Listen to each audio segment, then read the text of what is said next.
of hyperbaric medicine, Professor Keith Knight. Services of hyperbaric medicine. My goal is to have as many people as possible know enough about hyperbarics that as many people as possible can benefit from hyperbarics, all right? So if you guys will bear with me, we're going to talk a little bit about hyperbarics. Probably take us about 45 minutes. Feel free to ask questions in between. We can ask questions afterwards also. It's up to you guys how we deal with that, okay? So, as the caption reads, is a modality where the whole body is inside of a hyperbaric chamber. Now I mentioned the whole body because there's a lot of products on the market where people go inside, they stick their leg in a chamber, they stick their arm in a chamber, and they call that hyperbarics. But by science, they're saying that you have to have your whole body exposed to hyperbaric chamber. Okay, the benefit here is you're not getting oxygen on your body, you're getting oxygen into your body. So the benefits of hyperbaric oxygen is breathing in 100% oxygen. And we're going to talk about how that benefit takes place once you start breathing oxygen in. So let's take, for instance, we're sitting here in this room right now. We're at 1 atmosphere of pressure, correct? There's 760 millimeters of mercury of gas available. 21% oxygen, 79% nitrogen, right? If I put you inside of a hyperbaric chamber, I can increase pressure. If I increase pressure, I can increase a 2nd atmosphere. If I take you to 2 atmospheres, that's 1,520 millimeters of mercury available. Right? If I take you to 3, that's 2,280 millimeters of mercury of gas available. Now, if I'm giving you 100% oxygen, you're getting 2,280 millimeters of mercury of oxygen. There's no nitrogen involved inside the hyperbaric chamber. This is simple physics, and simple physiology is the application for hyperbarics. It is that simple. Simple physics and simple physiology. So, we can forget about the nitrogen for right now and just look at what's happening with the hyperbaric with oxygen. If you're inside the chamber, you're not breathing air anymore. You breathe 100% oxygen. And that's where the benefit comes in. Breathing in the oxygen. When you breathe the oxygen in, so if we're sitting in this room, you're breathing in oxygen, once your hemoglobin is saturated, what happens? There's no more uptake, correct? Your hemoglobin is saturated. What happens in the hyperbaric environment, when we put you inside the hyperbaric chamber, not only is the hemoglobin saturated, the plasma is saturated. So all the oxygen carrying capacity in the blood is saturated with oxygen. So there's more areas for the oxygen to get to, there's more oxygen available. Now, for normal people, without an oxygen deficit, it's not going to do anything for you. But if you do have a deficit, diabetes, poor circulation, if you have a crush injury or something like that, these things get inside the hyperbaric chamber can increase the amount of oxygen to areas that normally don't get that much oxygen there. We'll talk about how that benefits you too. But that's the difference of a hyperbaric, being in a hyperbaric environment. If you're on the surface breathing oxygen from a mask, once your hemoglobin is saturated, that's all you're going to get. But if I put you inside of a hyperbaric chamber, we can saturate your hemoglobin and we can saturate your plasma. More oxygen carrying capacity available to you. We're going to talk a little bit about Henry's Law, Boyle's Law, and Charles' Law. All of these takes place in the hyperbaric environment. All of these are factors in the hyperbaric environment, and they do play a vital role. The 4 major mechanisms of action for hyperbarics: hyperoxygenation, vasoconstriction, the microbiological effect, and bubble reduction, gas reduction. Henry's Law. The partial pressure of a gas dissolved into a liquid is equal to the partial pressure above the liquid. That's what I just talked about. If I put you in a hyperbaric chamber, I increase the amount of oxygen that's available, you're going to get that saturation into your blood. You can't get that outside of the chamber. You have to increase the atmospheres to be able to do that. Sitting at 1 atmosphere, it's not going to take place. Simple physics, simple physiology. I put you inside the chamber. When you increase the atmospheres, then you have that opportunity to increase the oxygen into your blood system, increase it into your plasma. So that's following Henry's Law. If we put more oxygen available, more oxygen is going to be dissolved. So what happens there? Extends oxygen diffusion distance, hypoxia, leg wounds, poor circulation. If we can get more oxygen down to those areas, we can get the body to heal. Now, it's not a miracle drug. If you don't have circulation, it's not going to work. You have to have circulation. We work very closely with revascularization, things of that nature. But if you have a deficit, we can get enough oxygen there for the body to do what is called its normal healing process. Now, a lot of people even work in the field of hyperbarics, what I do, they say we heal things up faster. We don't. We don't heal things up faster. We create an environment for the body to do its normal healing process, because the body is designed to heal itself, correct? We get cuts and scrapes and things of that nature. As long as we're healthy, we heal up. It's when you have a deficit or have a problem, and you have a lack of oxygen, that you don't heal up normally. Or you have a disease process that hinders that healing process, right? So what we're able to do is get you back to a normal state with hyperbarics. We can get you back to a normal state, your body should heal itself up. So improved function of osteoblasts, osteoclasts, new bone growth, new tissue growth. That's what oxygen does normally. That's what it does normally. We only need 21% to make that happen if we're healthy.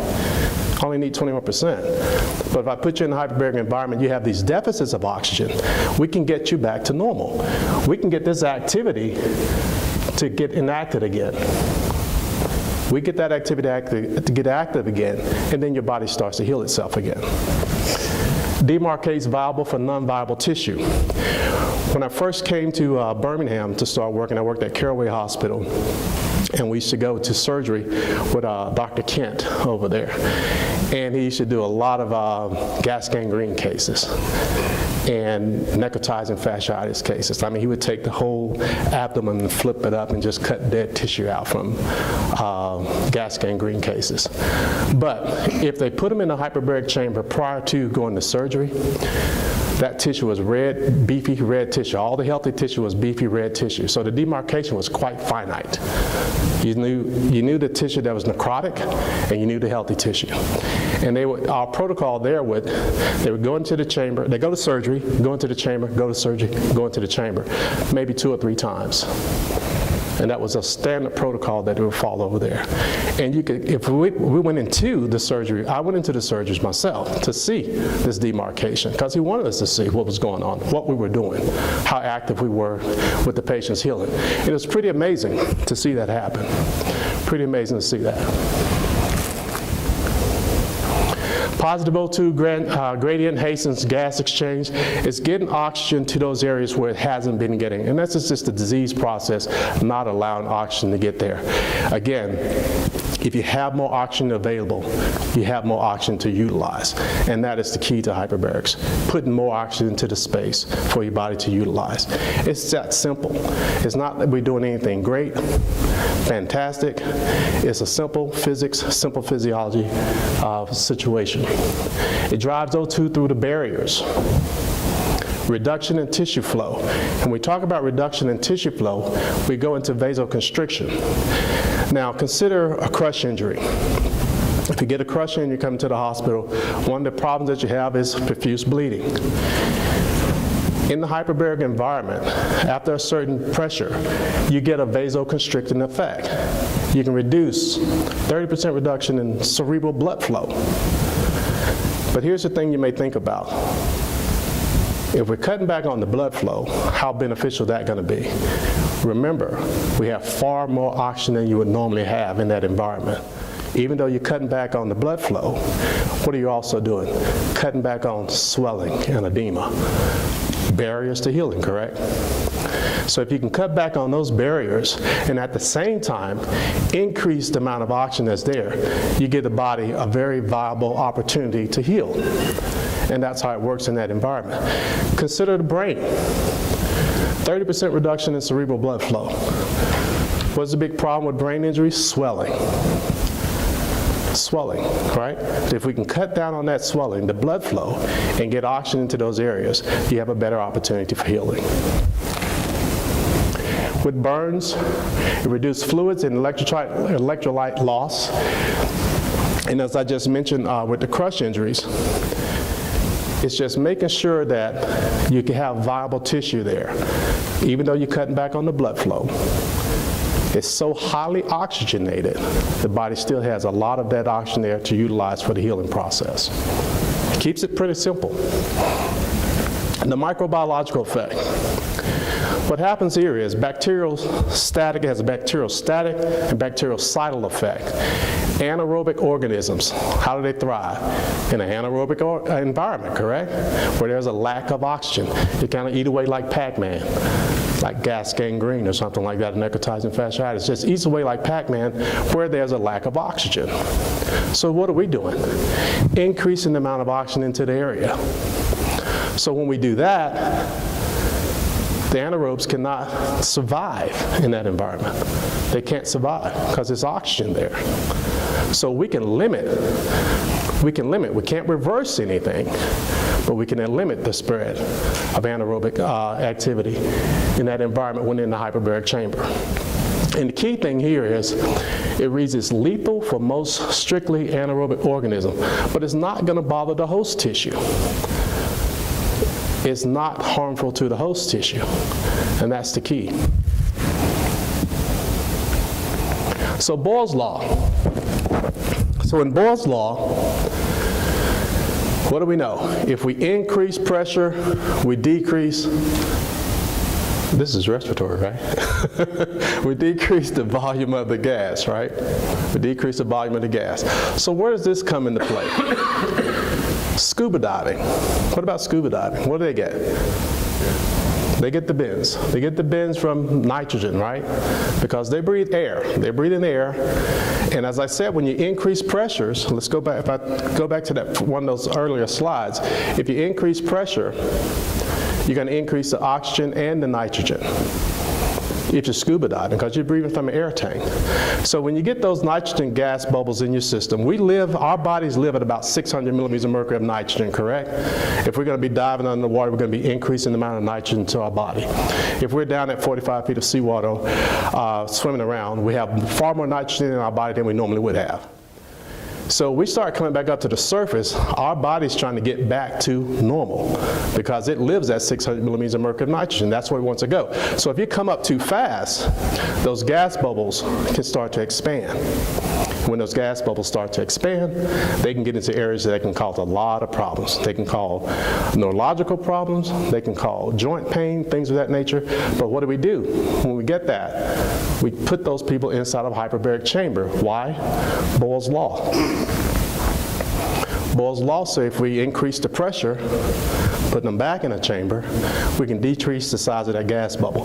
For instance, what we show a lot of our students when they come to our hospital is we'll take a balloon, we'll blow a balloon up on the surface in the chamber. Balloon's about this size. We start increasing the pressure in the chamber, and as we go down, the deeper we go, the smaller that balloon gets. Boyle's law into effect. We take that same balloon, if you're in a multiplex chamber where you can go inside the chamber and you blow a balloon up, if you blow a balloon up at 45 feet of seawater, you start coming back up the surface, that balloon starts to expand. The same thing that gas bubbles are doing in your body. Exact same thing. So, Boyle's law tells us if we increase pressure, we decrease the volume of the gas. We use it not only in diving injuries. What about iatrogenic issues, situations in surgeries when gas is released? Gas bubbles. We can treat those also. Exact same mechanism. Simple physics, simple physiology. All you have to do is put them inside the hyperbaric chamber. Increase the pressure, you decrease the size of the gas bubble. Taking a look here. feet of seawater on the surface, 1 atmosphere ATA, 100% relative volume of a bubble. As you see, as you dive down, 2 atmospheres, it starts to get smaller, 3 atmospheres, smaller, 4 atmospheres, smaller. At 165 feet, and that was a depth that we treated a lot of decompression sickness for scuba divers. Scuba divers. One caveat, once you pass 66 feet of seawater, you don't deliver oxygen to people anymore. They breathe air. Oxygen becomes toxic at that point. So you don't deliver oxygen past 66 feet of seawater. So in the hyperbaric chamber, if you're going to be diving scuba divers at 165 feet, you would have to be in a multi-place chamber. And that's a big chamber where you pressurize with air. You don't pressurize with oxygen. The monoplace chambers are strictly, most of the time, pressurized with oxygen. You don't have to wear a mask or anything like that. You just lay in there and breathe. But in the multi-place chamber, you would have to put a mask up to your face, okay? So, again, I can only stress this too many times. Simple physics, simple physiology. We can take you down to 165 feet of seawater, and you can see what a gas bubble would look like with the relative size at surface, at least 55% smaller at that depth. And that's how they treat scuba divers, basically, by putting them inside the chamber. As simple as that. Secondary mechanisms of action: fibroblast proliferation, neovascularization, osteogenesis. We do a lot of radiated tissue damage wounds. Radiated tissue damage wounds. I was talking to a gastrologist yesterday. He was talking about radiation-induced proctitis. We've had very good success rate with those patients to stop their hematuria in the hyperbaric environment. We have like an 84% healing rate with those types of patients. The key thing about those patients is typically they've been radiated probably 10 and 15 years before.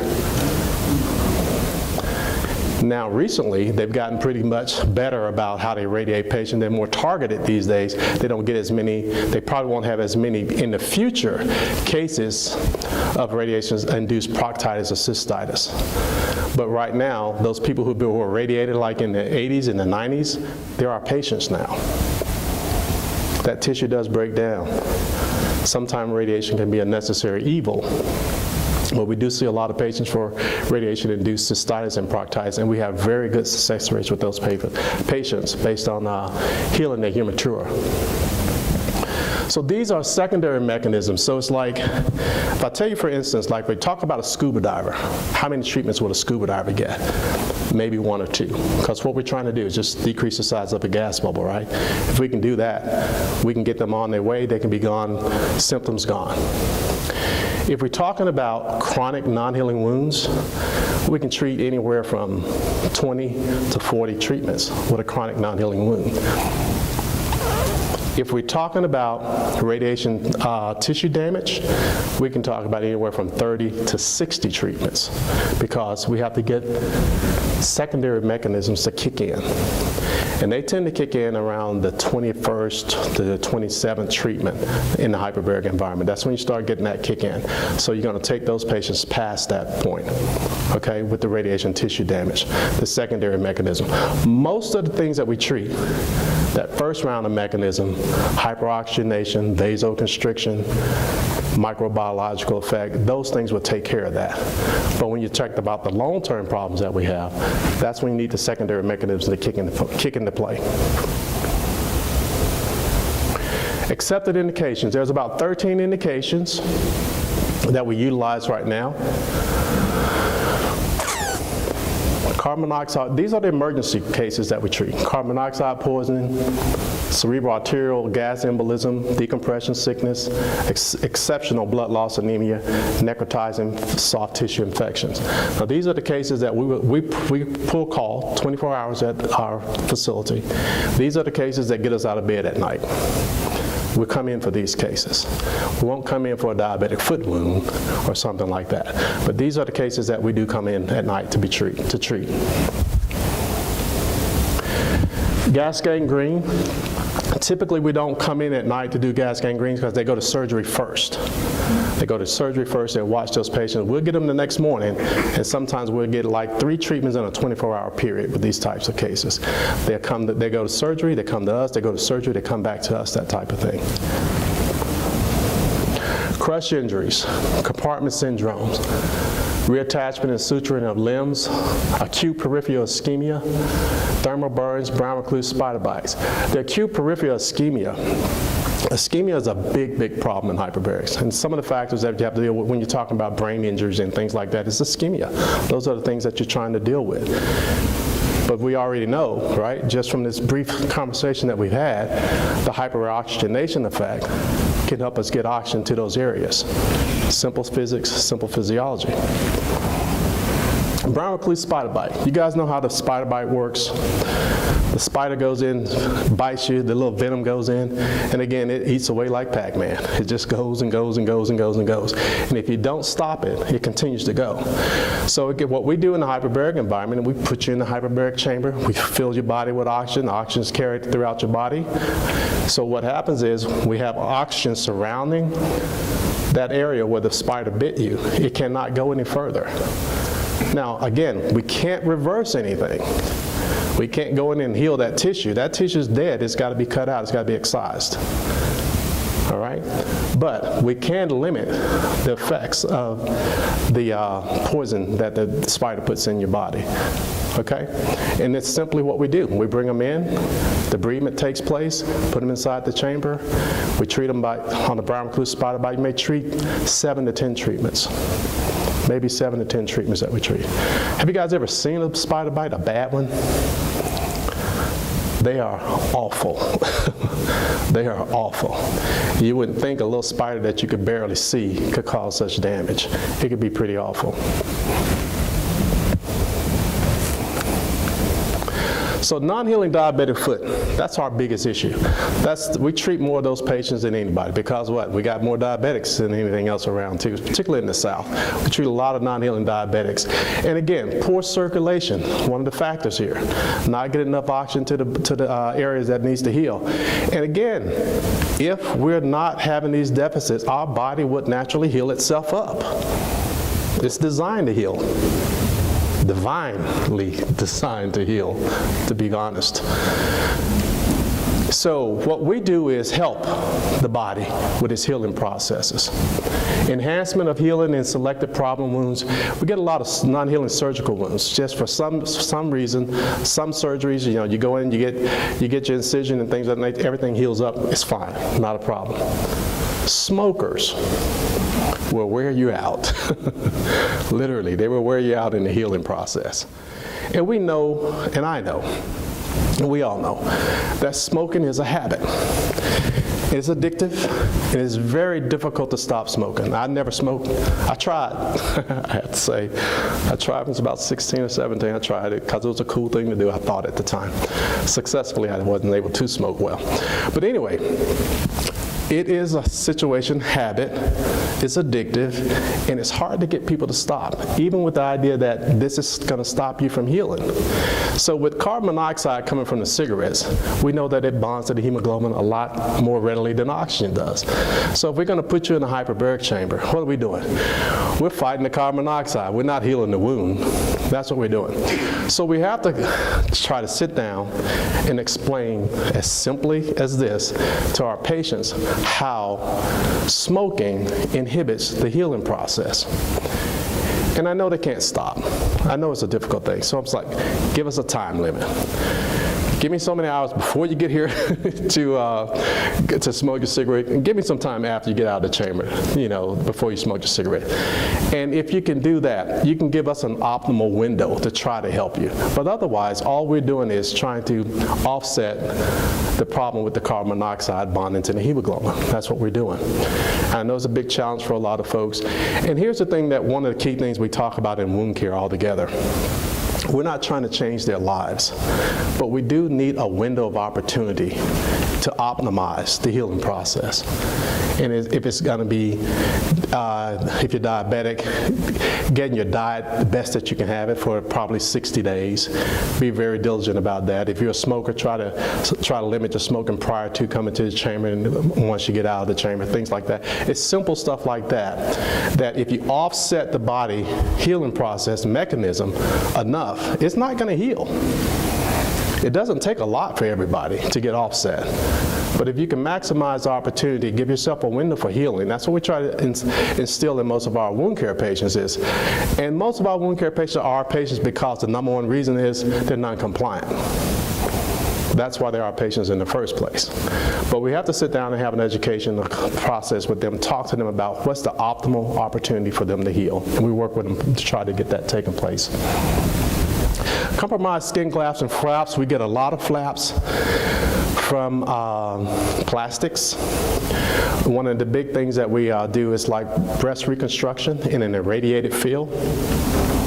We know radiation tissue damages tissue a lot, so we've got a protocol where we treat the irradiated field prior to the surgery, prior to expanders being put in.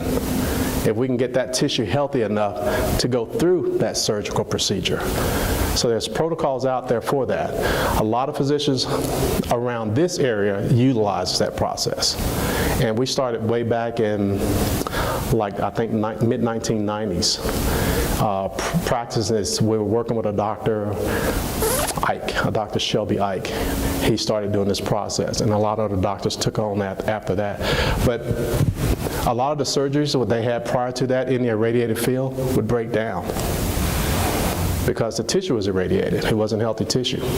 So we have a protocol where we do work with the plastic people, and we do a lot of good work for as that is concerned with those cases. Radiation necrosis, soft tissue and bone. Again, I talked about that.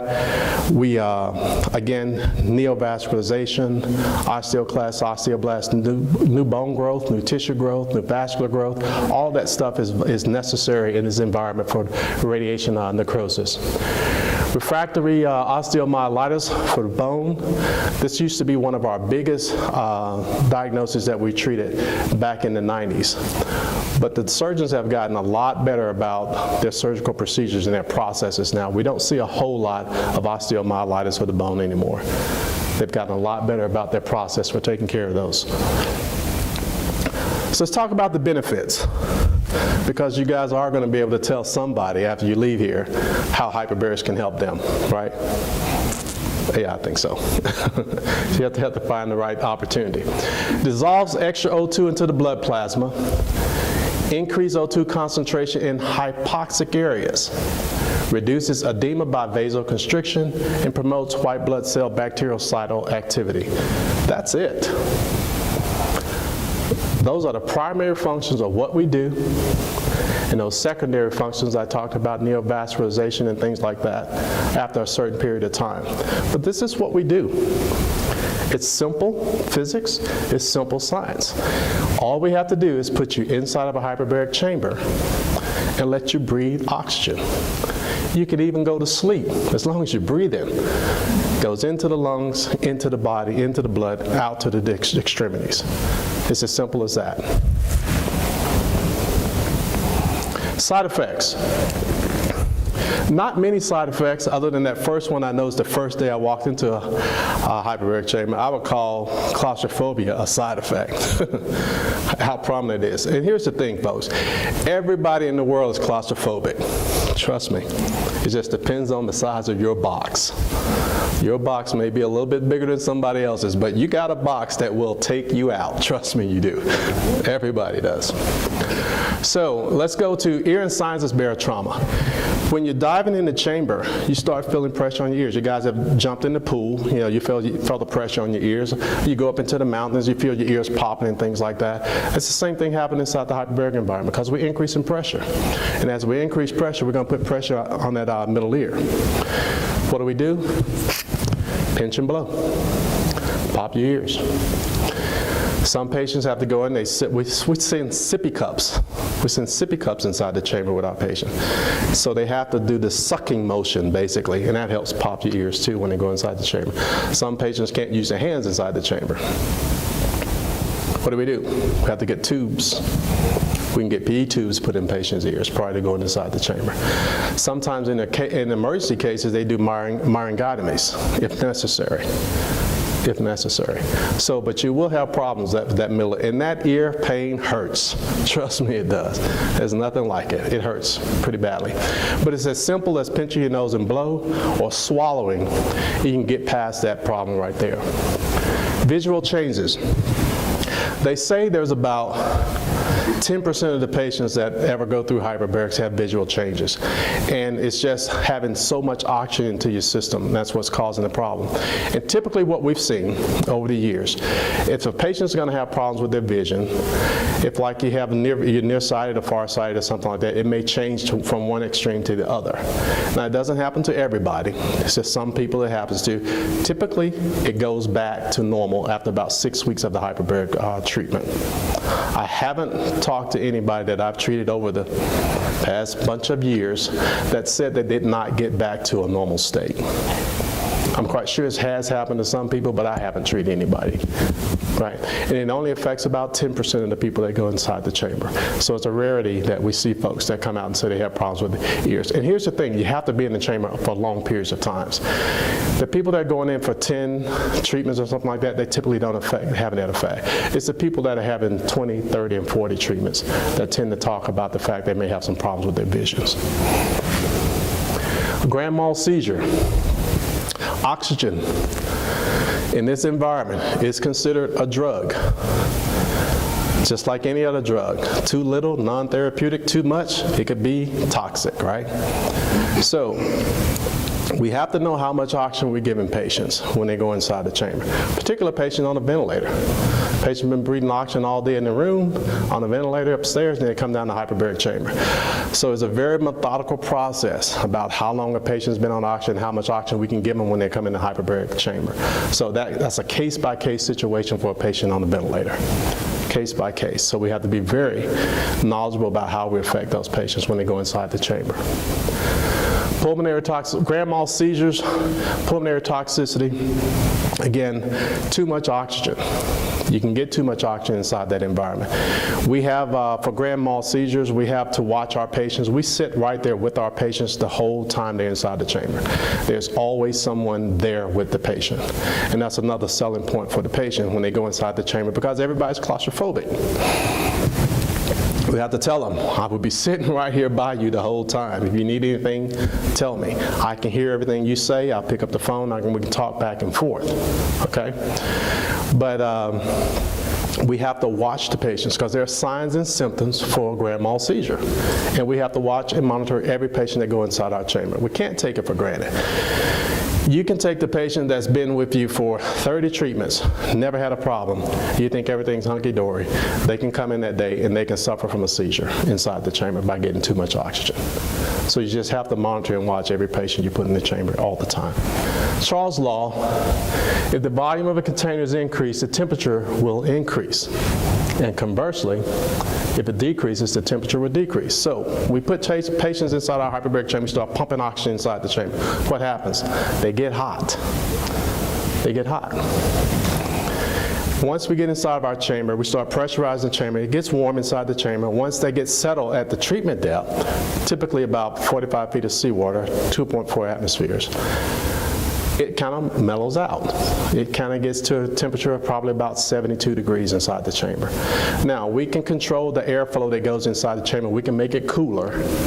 We can't make it warmer at that pressure, but we can make it cooler. We do send patients down with blankets and things like that if they need that. We do send blankets inside the chamber if they want to keep warm.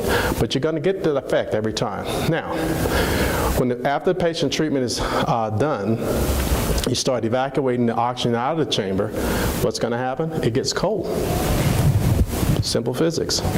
It's going to get cold inside the chamber. And it can get pretty cool, depending on what size chamber you're working with also. It can get pretty cool inside those chambers. All right? And again, Charles' laws is in full effect when you're inside the chamber. Typical look of a hyperbaric facility. And I'll talk a little bit just about how the process works. When we put the patients inside the chamber, we just start to pump, we close the doors, and we start increasing the amount of oxygen inside the chamber.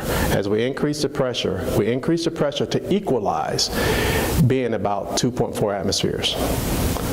Once we get to that pressure, and we got the gauges and everything there, once we get to that pressure, it takes about 10 minutes, then our patients are there for 90 minutes.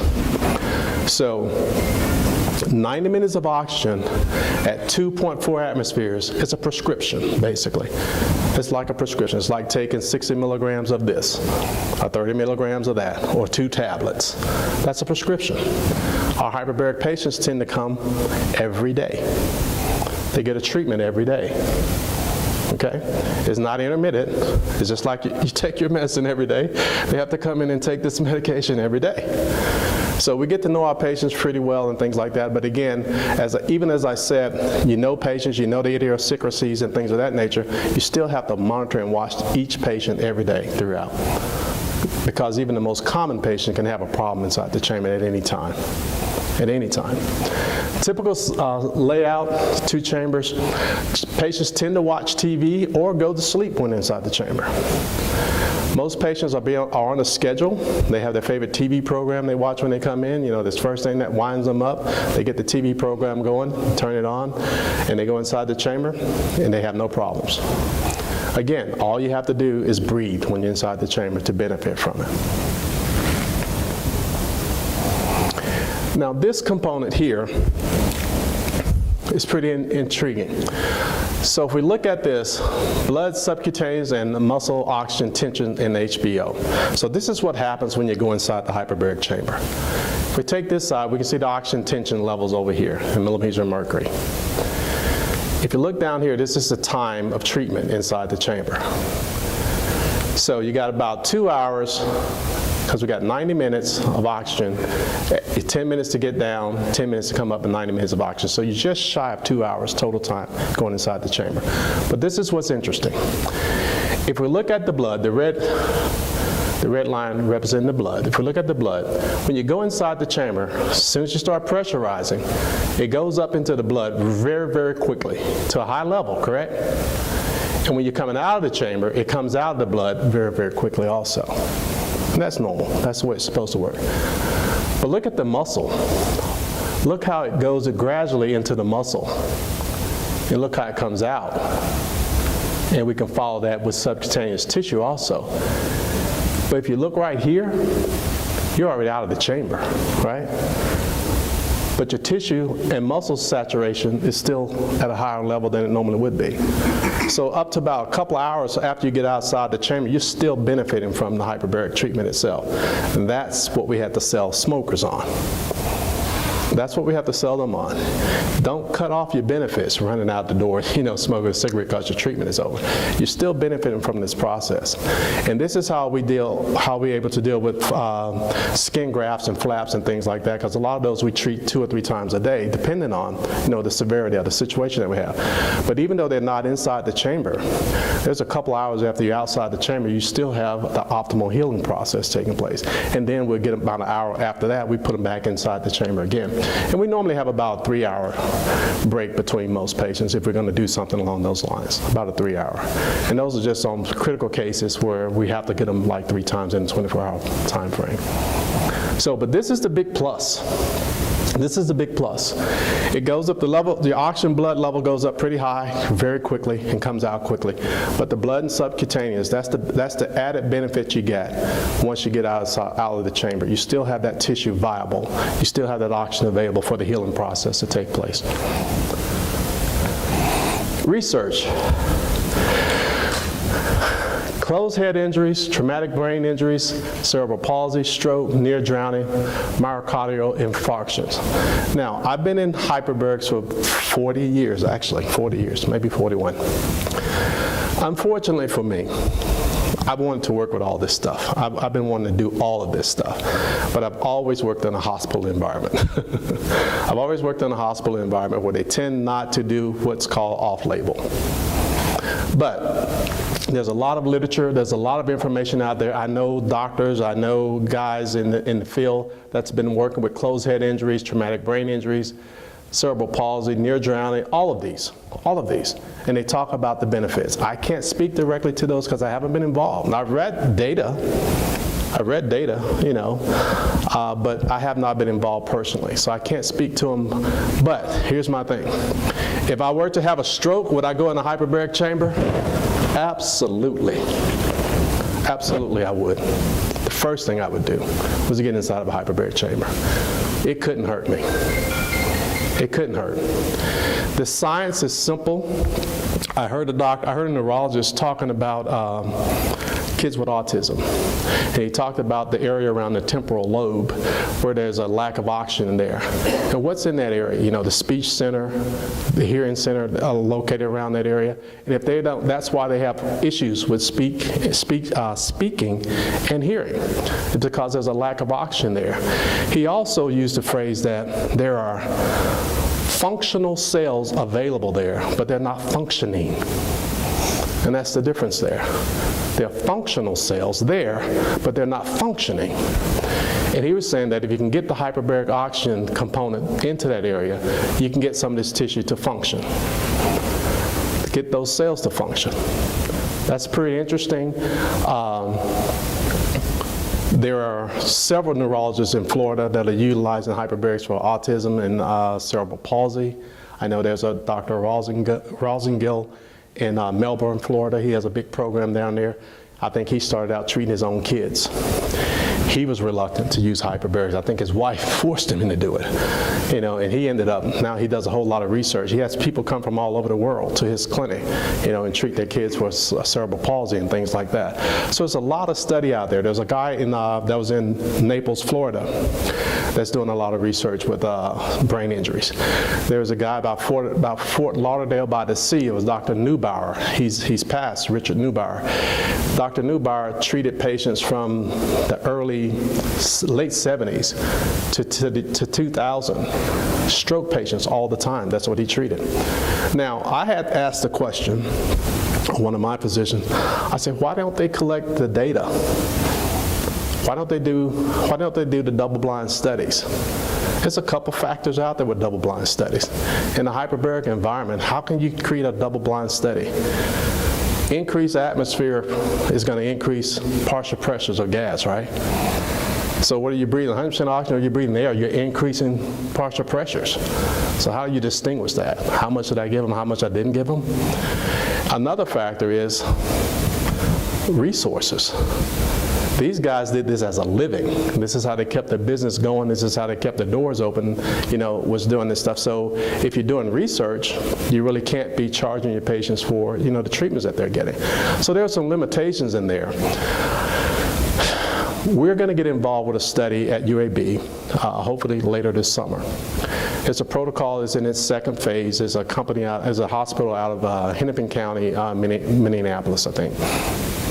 And one of the things that I was looking at, because I haven't gotten involved with it, I really wish we had gotten started so I could share all this information with you guys, because I'm kind of chomping at the bit about it.